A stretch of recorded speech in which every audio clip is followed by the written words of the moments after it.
बिस्मिल्लाहिर्रहमानिर्रहीम अस्सलाम वालेकुम। Welcome to all style with Naaz. तो आज भी ये ब्यूटीफुल सी बेबी गर्ल की जैकेट स्टाइल फ्रॉक बनाना बताऊंगी, वो भी लेफ्ट ओवर पीसेस से।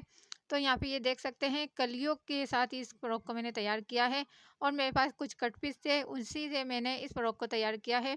5 कलियाँ इसमें मैंने लगाई हैं, आप 5 से 6 भी कर सकती हैं। 4 से 5 साल की बच्ची की ये फ्रॉक है। कट पीस से तैयार किए हुए रेडीमेड को भी फेल करने वाले स्टाइलिश से बेबी गर्ल के ड्रेस में बनाना बताती हूँ। तो उसके लिए आप इस वीडियो को फुल वॉच कीजिए और चैनल पे नए हैं तो सब्सक्राइब कीजिए। तो यहाँ पर ये मेरे पास इस तरीके से ये कुछ कलियाँ थी, कलियाँ ऐसे ही ये पीस थे इतने ही चौड़े। तो उसके लिए अब मैंने इस पहले एक कली को कटिंग करना है और इसको कपड़े को मैंने फोल्ड करके और इसको प्रेस कर लिया। अभी मेरे पास 20.5 इंच इसकी लेंथ है। मज़ीद इसमें फिटिंग लगा के और लेंथ बढ़ाऊंगी। 24 इंच तक मैं इस फ्रॉक को तैयार करूंगी 4 से 5 साल की बच्ची के लिए। 5 कलियों की मेजरमेंट में कमर की चौड़ाई के हिसाब से लूंगी। आप चेस्ट के हिसाब से भी ले सकती हैं, लेकिन फिर कमर की तरफ झोल आता है। तो 13 इंच के ऊपर कमर तैयार है। तो यहाँ तैयार नाप से मैं ही इसकी कटिंग करूंगी और तैयार नाप से ही आपने भी कटिंग करना है। तो 13 को 5 से डिवाइड करेंगे। 2.5 इंच में एक सूत ज्यादा यानी कि 2.6 एक कली की चौड़ाई आ रही है। कली की कटिंग करने के लिए फैब्रिक डबल है, इसलिए इंची टेप को भी डबल कर लिया है। तो यहाँ पर 1.3 इंच एक कली की चौड़ाई आ गई है डबल में, और सिंगल में उतना ही है 2.6 इंच। और आधा इंच सिलाई के लिए मार्जिन किया है। अब यहाँ से ये जितना भी आ रहा है जो सिलाई तक का है, यहीं तक हमने कमर की चौड़ाई के लिए इस कली की मेजरमेंट लेनी है। और कमर की लेंथ यहाँ पे मैंने 9.5 इंच रखी है और जितना ये यहाँ आ रहा था उतनी ही चौड़ाई के ऊपर यहाँ पे निशान लगा दिया। निशान लगाने के बाद कमर तक इसको सीधा कर लेना है और सीधा करने के बाद यहाँ से मैंने थोड़ा सा तिरछा कटिंग किया है। इस कली की चौड़ाई 3.5 इंच है, आप 4 इंच तक भी रख सकती हैं। तो जितनी थी उतनी ही मैंने रख ली। तो ये एक कली कटिंग हो गई। इसको रख के मज़ीद हमने कलियाँ कटिंग करनी है। अब ये मेरे पास 2 पीस और हैं और ये कली रख के और इसके बराबर से ही ये 2 कलियाँ मज़ीद कटिंग कर ली। तो ये 3 कलियाँ हो जाएंगी। साइडों की कलियाँ हम बाद में कटिंग करेंगे। तो 3 कलियाँ हमने पहले फ्रंट के लिए कटिंग करनी है और 3 बैक के लिए कटिंग करनी है। बाद में हम साइड वाली जो कलियाँ एक एक लगेंगी उनको कटिंग करेंगे। अब यहाँ पे ये देखें, ये फिर मैंने 3 पीस ले लिए हैं। 3 एक साइड की कलियाँ मैंने कटिंग कर ली। अब ये एक कली को उठा के इन 3 पीस के ऊपर रख के मज़ीद इन कलियों को भी इसी तरीके से कटिंग कर लिया है। इसी मेथड से आप किसी भी साइज़ में कली वाली फ्रॉक बना सकती हैं और आपने नाप जो चौड़ाई है कमर की उस हिसाब से लेनी है, ताकि कमर के हिसाब से ये शेप सही आए। और साइड वाले पैनल इसलिए बाद में कटिंग करने होते हैं क्योंकि उसी में हमारे पास सिलाई के लिए मार्जिन होता है। अब यहाँ पे ये मेरे पास साइड के पैनल के लिए 4 पीस हैं। अब मैंने बाकी सारी कलियाँ हटा दी, सिर्फ एक रख ली और ये मैंने पेयर बना के रख लिए हैं। इन पैनलों के 2-2 पीस हैं, साइडों के लिए 2 फ्रंट के लिए 2 बैक के लिए। सीधा वाला हिस्सा अंदर की तरफ है दोनों का, और उल्टा वाला बाहर की तरफ। ये आपको निशान नज़र आ रहा होगा। अब ये कली को उठा के ये मैंने रख दिया। अब इसकी हमने सिर्फ एक तरफ से ही कटिंग करनी है, दूसरी तरफ को ऐसे ही छोड़ देना है, क्योंकि वो वाला फैब्रिक जब हम साइड की सिलाई लगाएंगे तो उसमें अंदर जो हम कपड़ा छोड़ते हैं वो होगा। तो आपने इसी तरीके से ही ये दूसरे वाले कली को भी एक साइड से ही कटिंग कर लेना है, जो साइड के ये पैनल है। तो यहाँ पे ये साइड के पैनल भी कटिंग हो गए। अब ये मैंने 2 पैनल हटा रही हूँ और आपको ये पूरी जो ये फ्रंट वाला हिस्सा है, फ्रंट या फिर बैक एक ही जैसा है, इनको मैं रख के दिखा दूँगी। ये पहले ये मैंने 3 कलियाँ रख दी और ये जो साइड वाले पैनल है जो हमने शेप दी है कटिंग करके, वो अंदर की तरफ जुड़ेंगे। बस इस तरीके से कलियों को जोड़ते हुए आपने फ्रंट और बैक के पैनल को तैयार कर लेना है। और जोड़ने के बाद आपने प्रेस लाजमी करनी है, ताकि ये कलियों में जो हल्का फुल्का खिंचाव आए तो वो सेट हो जाए। इस तरीके से ये मैंने दोनों पार्ट को ज्वाइन कर लिया है और अब इनको मैंने कटिंग करना है। तो इसके लिए आपने डबल फोल्ड करके एक दूसरे के ऊपर इस तरीके से सही से सेट करके रखना है। और रखने के बाद अब शोल्डर की जो चौड़ाई है वो मैं रख रही हूँ 5.5 इंच। 5.5 इंच शोल्डर की चौड़ाई रख के फिर आधा इंच हमने मार्क करना है शोल्डर डाउन के लिए।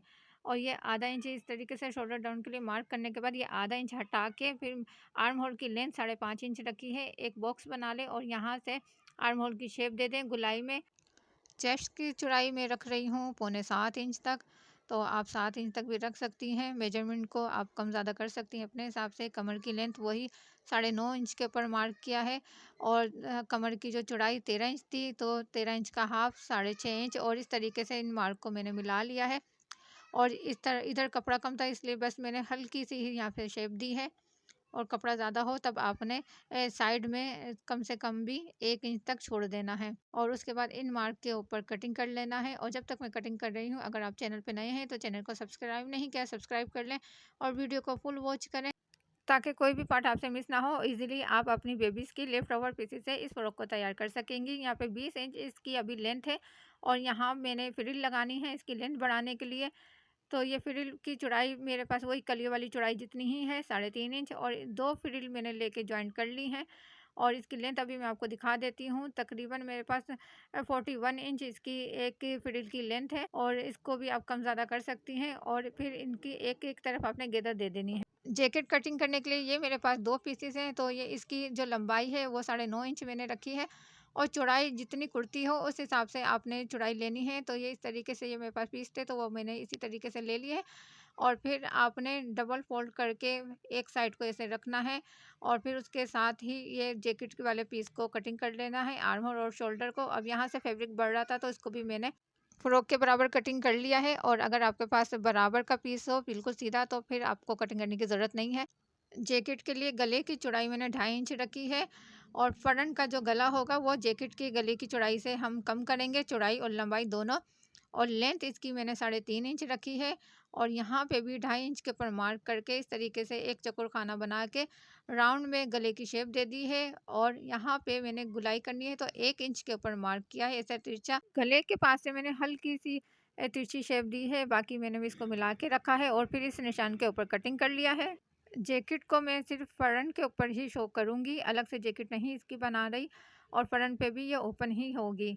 और इसके साथ हमने अस्तर भी कटिंग करना है। अब यहाँ पे ये मैंने जब ओपन करके देखा, तो गला मुझे थोड़ा-सा गुलाई की तरफ से कम लग रहा था। मैंने दोबारा से इसको थोड़ा-सा सिर्फ गुलाई की तरफ से ही कटिंग किया है, ज़्यादा कटिंग नहीं किया। अब मैं दोबारा ओपन करके दिखाती हूँ, तो अब ये बिल्कुल सही है, और इसके बराबर ही ये मैंने अस्तर भी कटिंग कर लिया है। और अब हमने सबसे पहले जैकेट को तैयार करना है, तो उसके लिए ये मेरे पास समोसा लेस है। इसके अलावा किसी और भी लेस का यूज़ कर सकती हैं, लेकिन यही लेस मुझे अच्छी लग रही थी। और यहाँ पर ये मैंने एक कोटी वाला हिस्सा ले लिया। लेस का उल्टा हिस्सा ऊपर की तरफ है, और दबाव छोड़ते हुए मैंने सिलाई वाला और लेस को लगा लिया है, और फिर अस्तर वाला हिस्सा रखा, और जो हमारा सिलाई वाला हिस्सा था लेस का उसी के ऊपर सिलाई कर ली है। करने के बाद यहाँ पे कट लगाए, कट लगा के सीधा कर पहले आपने इसको प्रेस करना है। यहाँ पे ये मैंने दोनों पीसेस को तैयार कर लिया है। अब एक पीस हटा दिया।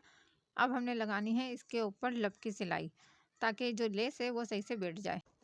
अब बैक और फ्रंट के दामन के ऊपर लेस लगानी है, तो लेस को आपने दामन के ऊपर इस तरीके से उल्टा करके रखना है, यानी कि लेस का उल्टा वाला हिस्सा ऊपर की तरफ होना चाहिए। आधा इंच छोड़ते हुए लेस लगा लेनी है। तो यहाँ पे ये मैंने ऐसे लेस लगा ली है।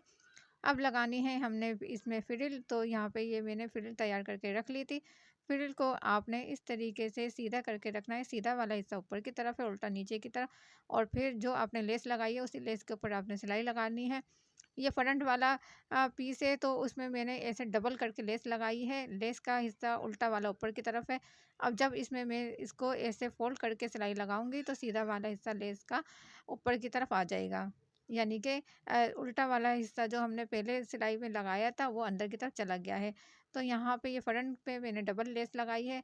अब गला तैयार करना है। बुकरम के ऊपर मैं गला तैयार करूँगी, इसलिए ये मैंने छोटा सा एक पीस लिया है, और 2.25 इंच गले की चौड़ाई रखी है।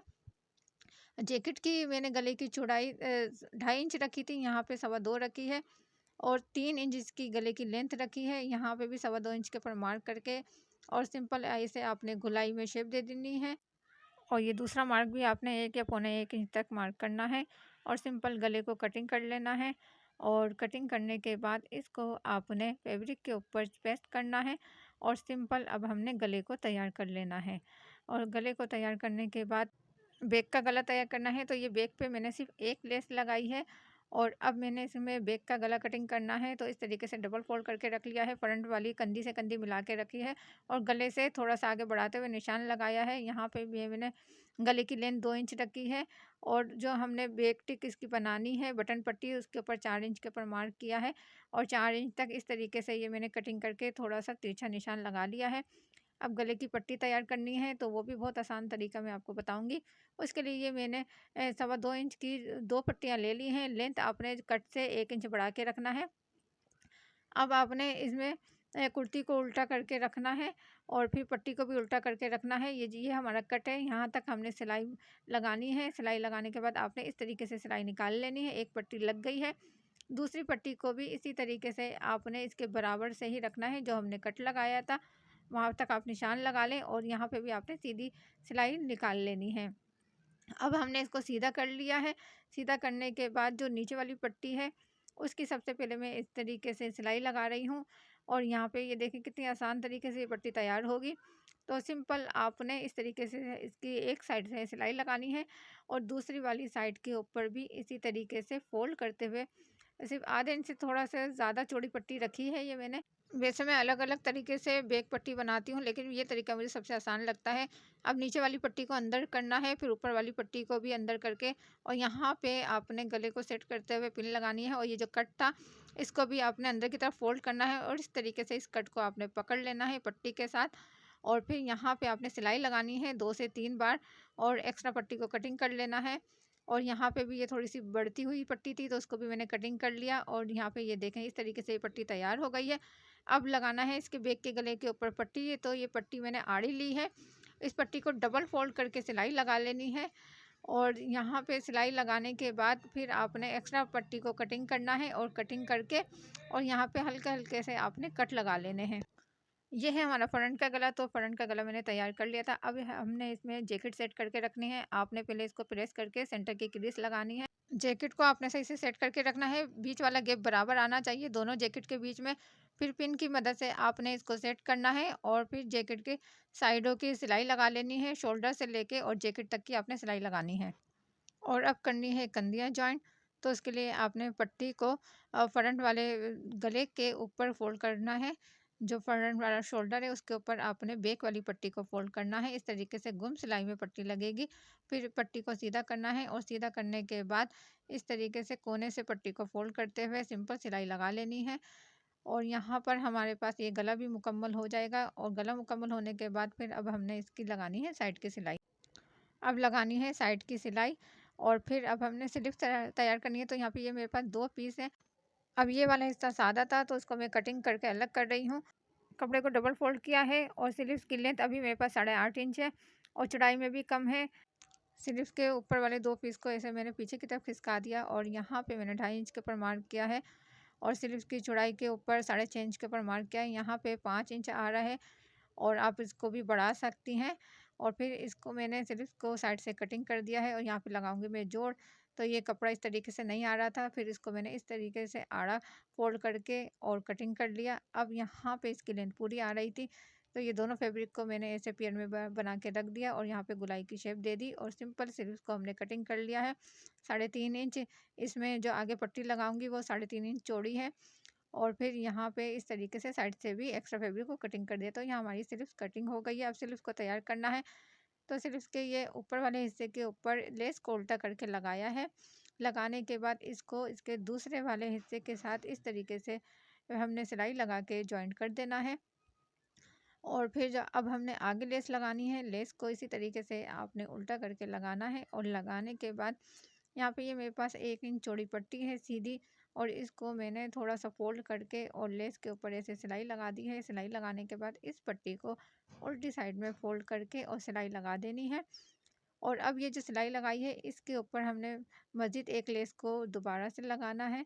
इसी तरीके से लेस का हिस्सा उल्टा वाला ऊपर की तरफ है और फिर अब इसको आगे की तरफ सीधा फोल्ड करके और लब की सिलाई लगा ली है। तो यहाँ पे ये 3 लेस मैंने ऐसे लगाई है। अब एक लेस में ये सीधी वाले हिस्से को ऊपर रखते हुए आर्म होल की साइड में लगा रही हूँ और इस लेस का हिस्सा इसी स्लीव्स की तरफ ही होगा, इसलिए सीधा हिस्सा ऊपर की तरफ रखा है। अब आपने आर्म होल की नाप लेके सिलाई लगा लेनी है स्लीव्स की और फिर इसको सीधा कर लेना है और सीधा करने के बाद तो आपने स्लीव्स को इस तरीके से रख लेना है। अब सबसे पहले स्लीव्स का जो साइड वाला दबाव है उसको ऐसे करके आपने तिरछा फोल्ड करना है और फोल्ड करने के बाद फिर ये कुर्ती वाली जो साइड वाली सिलाई है और इसकी स्लीव्स की सिलाई को मिला के रखना है। पहले तो यहाँ पे आपने सही से इसको स्लीव्स को सेट करना है और फिर ये कुर्ती वाले दबाव को भी ऐसे आड़ा फोल्ड करना है, लेकिन इसका रुख बैक की तरफ करना है और जो हमने स्लीव्स वाले दबाव का रुख हमने फोल्ड किया था उसका रुख हमने करना है फ्रंट की तरफ। और अब सिंपल आपने थोड़ा थोड़ा सा इस स्लीव्स को और आर्म होल को सेट करते जाना है और जो लेस वाली सिलाई है उस सिलाई के ऊपर सिलाई लगा लेनी है। तो यहाँ पे ये देखें कितनी फिनिशिंग के साथ ये स्लीव्स लग गई है। अब लेस का रुख मैंने स्लीव्स की तरफ करना है, तो इसके लिए ऐसे सीधा करके मैं सिलाई लगा रही हूँ। आपने साइड वाली जो सिलाई है वहाँ से स्टार्ट करना है और जो स्लीव्स की दबाव वाला रुख है उसको आपने शोल्डर की तरफ करना है और इसे सिलाई लगा लेनी है। अब यहाँ पे मैंने 2 टसल लगाने हैं, एक-एक मोती के साथ, और कोटी के कोने-कोने के ऊपर ये एक-एक टसल इस तरीके से लगा लूँगी। और यहाँ पे अब ये ऑप्शनल है, और ये मेरे पास ये फैब्रिक ग्लो है E8000, आप कोई भी ले सकती हैं जो पक्की हो, और मेरे पास ये कुछ नग है, इसकी जगह आप कोई सितारे भी लगा सकती हैं, बहुत प्यारे लगेंगे। सुई धागे से भी लगा सकती हैं। तो ये मैंने यहाँ पे गले के ऊपर नग लगाए हैं और स्लीव्स के ऊपर भी नग लगाए हैं। तो ये है फ्रॉक का फाइनल लुक। इस स्टेज पे इसमें मैंने नग नहीं लगाए हुए, आप यहाँ तक भी इसको तैयार कर सकती हैं बिना नग लगाए भी, बहुत प्यारी लग रही है। और ये है इसका बैक पार्ट। आई होप कि आज की वीडियो आपको पसंद आई होगी। बुटीक स्टाइल के ड्रेस की डिजाइनिंग और बेबी गर्ल के पार्टी वेयर ड्रेस की डिजाइनिंग भी देखने के लिए आप मेरे चैनल को सब्सक्राइब करके रखें। वीडियो पसंद आई हो तो फिर लाइक करें और कमेंट्स करके लाजमी बताएं। और नेक्स्ट वीडियो तक के लिए मुझे दीजिए इजाजत। अपना रखें ख्याल। अल्लाह हाफिज़।